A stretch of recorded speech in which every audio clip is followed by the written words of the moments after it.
Суучулдар ысык көлдү таштандылардан жана балык улоочу торлордон тазалоо иштерин улантууда. Бул жолу Өзгө Чыгырдалдар министрлигинин кызматкерлери суунун ичинен 43 торду алып чыгышты.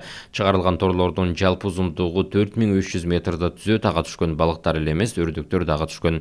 Бул жолу суучулдар Түп районундагы Күрмөнтө айылына жакын жайгашкан Николаев булуңун тазалашты. Эскерте кетсек, ысык көлдү таштанды жана балык улоочу торлордон масштабтуу түрдө тазалоо иштери март айында башталган. Бул иш-чаранын алкагында суунун ичинен миңдеген узундуктагы торлор, желим бөтөлкөлөр алынып чыкты. Ал тургай тор салып жүргөн жергиликтүү тургундар кармалды. Отпускаем карася.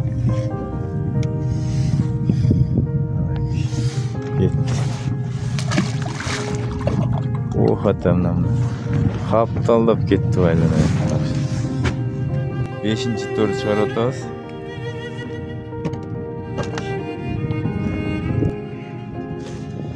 Торду жалаң эле өлүк өрдөктөр экен.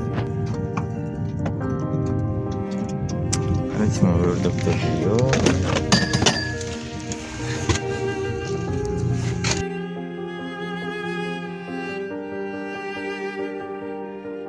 17 апрель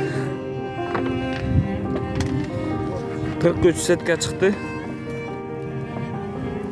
Жаңысы да бар, ескisi да бар.